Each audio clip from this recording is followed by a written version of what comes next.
Morning সবাইকে and welcome back to my channel. তো তোমরা সবাই কেমন আছো? আশা করি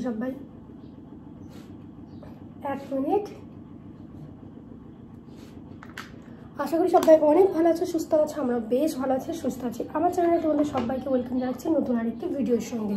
তো আজকে হচ্ছে এপ্রিলের 28 তারিখ। কালকে তোমাদের দাদাভাই বাড়ি এসছে, তো আজকে নতুন আরেকটি ভিডিও তোমরা দেখতে পাবে।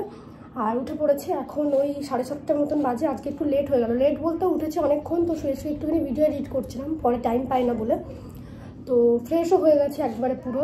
তোমাদের দাদাভাইও উঠে নিচে চলে গেছে ফ্রেশ হতে। তো এবার যাবো, ব্রেকফাস্ট করবো, আর সারাদিন যা যা করি সবটাই তোমাদের সঙ্গে শেয়ার করব। পুরো ভিডিওটা কন্টিনিউ করো। আই হোপ আজকের এই ব্লগটি দেখতে তোমাদের অনেক অনেক ভালো লাগবে। এই যে দেখতে পাচ্ছ ফ্রেশ হয়ে গেছি, এবার নিচে গিয়ে ব্রেকফাস্ট করার পালা, আর তারপর রান্নাবান্না কাজবাজ যা যা রয়েছে। তো চলো ভিডিওটি শুরু করা যাক। ফ্রেশ হয়ে আমি চলে এসেছিলাম নিচে আসার পর চাটা করেছি, চা খেয়েছি, আর তারপর এখন নিচ্ছি কিছু সবজি। এবার তোমরা হয়তো ভাবছো কি ব্যাপার আমি হঠাৎ সবজি নিচ্ছি, কারণ এর আগে তো তোমরা আমাকে কখনো দেখোনি, আর এর আগে আমি কখনো সবজি কিনতেও বেরোই। বাড়ির সামনে সবজিওয়ালা মাছওয়ালা সবাই আসে, তো শাশুড়ি মাই নিয়ে নেয়। আমি তো কখনো রাস্তায় সেভাবে বেরোই না আগাগোড়াই। তো তোমাদের দাদাভাই বাড়িতে থাকলে যদি চিকেন আনার হয়, চিকেন মাছ বা মাটন, তখন তোমাদের দাদাভাই বাইরে থেকে নিয়ে আসে। আর নাছাড়া এই বাড়ির সামনে সব কিছু পাওয়া যায়। তো আজকে হচ্ছে শাশুড়িমা বাড়িতে নেই, কোথাও একটা গিয়েছেন, কিছুক্ষণের মধ্যে চলে আসবে। তো আমাকে যাওয়ার সময় বলে গেছিলো কিছু সবজি নেওয়ার জন্য। তো আমি তো অত বুঝতে পারবো না, আমার অতটা আইডিয়া নেই, সেই জন্য তোমাদের দাদাভাই আর আমি দুজন মিলেই যতটুকু যা সবজি লাগবে সেগুলো নিয়ে নিচ্ছি। শসা, উচ্ছে, টমেটো, এগুলো যা যা আমাকে বলে গেছে যতটুকু নিতে ততটুকুই আমি নিয়ে নিচ্ছি। তো এই যে দেখো, আর এখন হচ্ছে বৈশাখ মাস চলছে। তো বৈশাখ মাসে বাড়িতে মানে শাশুড়ি মা নিরামিষ খাবেন, আমিষ তুলবেনই না, এরকম একটা ব্যাপার রয়েছে।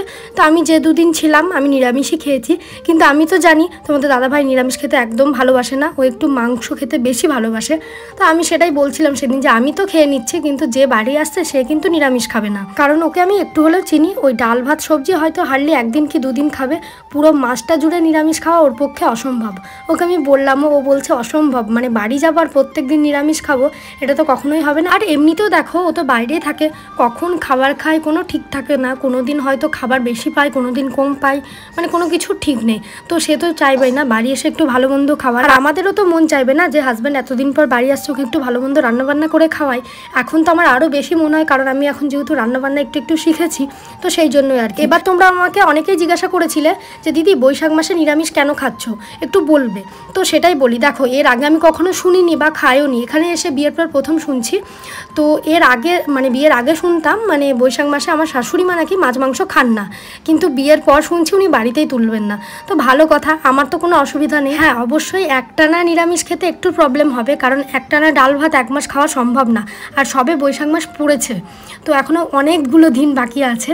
কিন্তু তোমাদের দাদাভাই আর শুনবে কোথায়। তো বাড়ি এসে চিকেন নিয়ে এসেছে আজকে।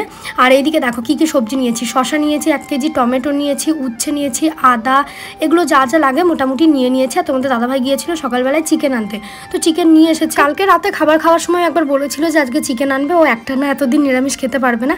আর এমনিও আমি জানি, তোমরা দেখবে যে মানুষ যেটা খেতে অভ্যস্ত সে কিন্তু তার উল্টোটা খেতে পারবে না, বিশেষ করে খাওয়ার জিনিস। তো প্রথমে মানা করছিল, তারপরে বললো ঠিক আছে নিয়ে আসতে, আর নিয়ে এসে আমাদের নিজেদের মতন উপরে রান্না করতে। তো সেই মতনই দেখো, তাও আমি একবার বললাম যে আমি নিচে রান্না করবো, কিন্তু থালা বাসন আমি সব পরিষ্কার করে ধুয়ে গ্যাস ট্যাস মেজে রাখবো। কিন্তু উনি মানা করলেন যে নিচে কোনো কিছুই হবে না, যা করার তোমরা উপরে করবে, আর থালা বাসন সব কিছু মানে আলাদাভাবে রাখতে। তো সেই মতনই দেখো মানে উপরে তোমাদের দাদাভাই সব কিছু অ্যারেঞ্জ করে দিয়েছে। এমনটা করাই যেত যে নিরামিষ রান্নাগুলো হয়ে যাওয়ার পরে তারপরে চিকেনটা রান্না করে পুরো সব কিছু ধুয়ে মেজে পরিষ্কার করে রাখলেই হতো। তারপরে চিকেনটাকে সাইড করে আলাদা করে রাখা যেত। উপরে যেহেতু আমার ডাইনিং টেবিল রয়েছে, তো কি আর করা যাবে, আমার ইচ্ছা মতন তো সব কিছু হবে না, সেই আমাকে নিচ থেকে সব জল টল বয়ে নিয়ে আসতে হয়েছে। আর তারপরে তোমাদের দাদাভাই বললো ঠিক আছে তুমি সব কিছু করে দাও, আমি রান্নাটা করছি। তো রান্না করতে করতে একটু বাইরের দিকে গেছে, এখন আমি রান্নাটা সেরে নিচ্ছি। একটা জিনিস আমি জানি, কারোর যদি কোনো কিছু পালার থাকে, মানে ধরো আমি কোনো কিছু একটা ভেবেছি যে আমি এটা করব, আমি এমনটাও করতে পারি যে সেই জিনিসটা ধরো আমি তো বাড়ির বড়, তো আমি পারলাম তাতে হয়ে গেল। আমি বাড়িতে যেটা দেখি আমার মা সব কিছু পালে, এমনটা না যে পুরো বাড়ির সবাইকে সেটা পালতে হয়। কারণ একটা জিনিস দেখবে যে আমি যেটা পারবো সেটা সবাই পারবে না, আবার সবাই যেটা পারবে সেটা আমি পারবো না। তাই অন্যের উপর কোনো কিছু চাপিয়ে দেওয়াটা আমার মতে বলে একদমই ঠিক না। আমার যেটা মন চাইবে আমি সেটা করবো। আমার যদি কোনো কিছু পালতে মন চাই সেটা আমি নিজে একান্তভাবে পালবো, তাই না? তো এই যে দেখো সেই তো চিকেন হচ্ছে আলটিমেটলি, তবে উপরে সব কিছু আমাকে খাটনি খেটে নিচ থেকে বয়ে এনে তারপরে রান্না করতে হচ্ছে। এই যে দেখো এখানে আমাদের 3 জনের মতন চিকেন রয়েছে, যেহেতু বৃষ্টি রয়েছে তো আমাদের 3 জনের মতন তোমাদের দাদাভাই চিকেন নিয়ে এসেছে। আমরা যাব হচ্ছে এখন গঙ্গা স্নানে। তো আমি এখানে প্রথমবার যাচ্ছি, আমাদের ওইখানে খুব একটা কাছে গঙ্গা নেই, অনেকটা দূরেই আছে। আর এই যে এখন কটা বাজে, 3টা মতন বাজে, রান্নাবান্না হয়ে গেছে, খাওয়া দাওয়া হয়নি এখনও। সানটান ছেড়ে একদম সামনে ওই যে ব্রিজটা আমরা ফটোশ্যুট করেছিলাম ওইখানেই গঙ্গা। তো চলো যাওয়া যাক, ফোন তো নিয়ে যাবো না, ফোন তো রেখেই যাবো, তোমাদের দাদাভাই নিয়ে গেলে ওর ফোনে শ্যুট করবো। তো চলো যাওয়া যাক। রান্নাবান্না সেরে হাঁড়ি কড়াই থালা বাসন ধুয়ে এখন যাব হচ্ছে আমরা স্নান করতে। অনেকটা বেলা চলে গেছে, সকালবেলা আমরা সবাই মিলে একবার সিদ্ধ ভাত খেয়েছি, আর তারপরে এবার হচ্ছে এই যে স্নান সেরে এসে দুপুরের খাবার খাবো। সমস্ত কাজবাজ সেরে উঠতে উঠতে বেলা কিন্তু অনেকটা চলে গেছে। তো চলো তাড়াতাড়ি যাওয়া যাক। আর ওই যে কড়াইটা দেখলে তো, গ্যাসে রান্না করলাম, তারপরেও কালি পড়েছে, কেন জানি না, ওটাই কোনো প্রবলেম হয়েছে হয়তো। তো পুরো একদম কালি কড়াই আমাকে মাজতে হয়েছে, অনেকক্ষণ থেকে দৌড়লে দৌড়লে তারপরে উঠেছে। অভ্যেস নেই কখনো, মানে আমি কালি কড়াই তো কখনো মাজিনি, ফার্স্ট টাইম মাজলাম। তো যাই হোক, এইদিকে দেখো চলে এসেছি এই ব্রিজের কাছে। ব্রিজের নিচে একটা ছাড়ি গঙ্গা মতন রয়েছে, তো এখানে সবাই এই যে দেখো স্নান টান করছে একদম বাড়ির কাছে। তো আমি আসলাম ফার্স্ট টাইম, এর আগে কখনো আসিনি। তোমাদের দাদাভাইয়ের সঙ্গে আমরা বাইকে চেপে 3জন মিলে চলে এসেছি। এবার স্নান টান সেরে বাড়ি যাবো। আর কি বলো তো, আমাদের বাড়ির যে মোটরের জলটা না ভালোভাবে উঠছে না, মানে দুপুরের টাইমে একদমই জল উঠছে না। এখন তো যে পরিমাণে গরম রোদ উঠেছে না, দেখবে বাড়িতেও তোমরা খেয়াল করবে ওই টাইমে মোটরে ঠিকঠাক জল উঠছিল না। তো সেই জন্য আরোই ঘাটে আসা। তো কোনো রকমের স্নান টান সেরে নেবো। আর এখানে না একটা কিছুটা মরেছে, মানে খুব গন্ধ আসছে বিচ্ছিরি।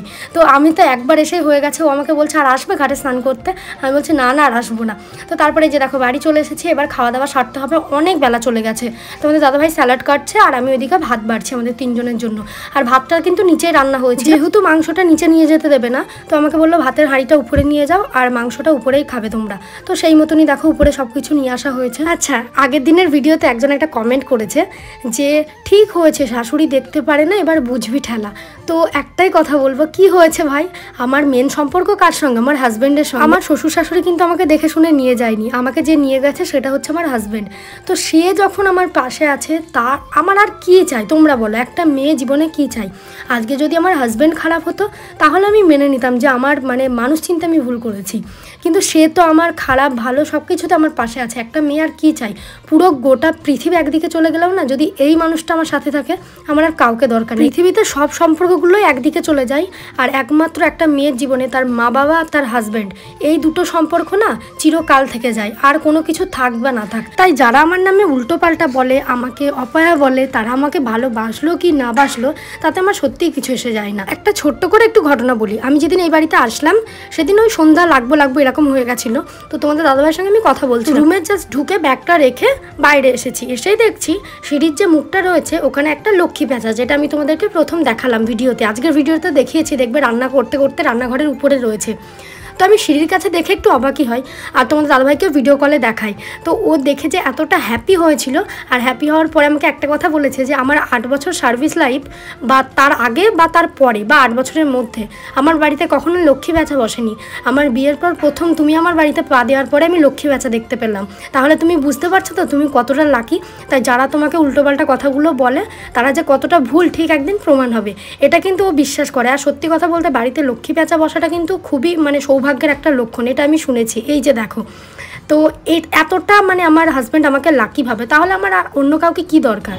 তো দেখতে পাচ্ছ আমরা রেডি হয়ে গেছি, আরেকজনকে দেখো এখন সাজছে। গরমকালে মানুষের ঠোঁট ফাটে, এটাও ভাবা যায় না। তো এবার যাবো হচ্ছে আমরা একটু বাজারে, কিছু কাজ আছে সেই জন্য। এখন বাজে 5:30, আমরা একটু বেশি হয়ে গেছে। খাওয়া দাওয়া করে একটু রেস্ট করছিলাম, তো এখন বেরিয়ে গেছে এইদিকে সব। তো কেন যাব সেটা পরে বলবো, মানে কেন যাচ্ছি সেটা এসে দেখাবো। কিছু জিনিস বলতে ওর একটা দরকার আছে, মানে কিছু ফটো তুলবো লাগবে, তো সেটা। তো চলো যাওয়া যাক, আবার পরে কথা হবে। তোমার কেন যাচ্ছি বলবো না, বলতে হবে না তোমায়, আমি তো বলে দিয়েছি। তো চলো যাওয়া যাক। এই শাড়িটা পরে নিয়েছি আমি। তো চলো যাওয়া যাক। আমার জুতো কই, আর তোমার জুতো। তো বাজার থেকে বাড়ি চলে এসেছি, আর আমরা তো গিয়েছিলাম হচ্ছে ফটো তোলার জন্য, মেন হচ্ছে দরকারে। আর আসার সময় দুটো আইসক্রিম এনেছি, একটা আমার জন্য একটা বৃষ্টির জন্য, আর হচ্ছে একটা নাইটি নেবো ভাবছিলাম। খুব গরম লাগছিল বলে একটা স্লিভলেস নাইটি নেবো ভেবেছিলাম। তো খুঁজে স্লিভলেস আর পেলাম না, এটাকে পেলাম। আমার বেশ ভালো লাগলো খয়েরি কালারের, সেই জন্য এটাকে নিয়ে নিলাম। এই যে দেখো, এটা হচ্ছে গোল গলা, গরমে না পিঠ তোলা পরে থাকা যাবে না, সেই জন্য আমি এটাকে নিলাম। তো আমি হাতাটাকে খুলে স্লিভলেস বানিয়ে নেব। এই যে দেখো, খয়েরি কালারের নাইটি আমি পরেছি, পরিনি মনে হয়, বেশ ভালো লাগলো, প্রিন্টটাও বেশ খুব সুন্দর লাগলো। তো সেই জন্য এটাকে নিলাম। আর হাতাটা কেটে আমি স্লিভলেস বানিয়ে নেবো নিজে বলতে দোকানে দিয়ে। এই যে এটা নিয়েছি, আর কিছুই না। চলো আজকে আপাতত আর কিছু শেয়ার করবো না, আর প্রচণ্ড গরম, শাড়িটাও চেঞ্জ করবো। চলো ভিডিওটা এই পর্যন্ত রাখছি। ভিডিওটা ভালো লাগলে অবশ্যই একটা লাইক করে দিও, কমেন্ট করো, আর চ্যানেলটা সাবস্ক্রাইব করো। আর খুব তাড়াতাড়ি নতুন একটা ভিডিও নিয়ে আসবো। এই যে নাইটিটা এবার একটু কাছ থেকে দেখে নাও, এটা হচ্ছে খয়েরি কালার, ক্যামেরায় নিচ্ছে কিনা আমি জানি না। তো চলো টাটা।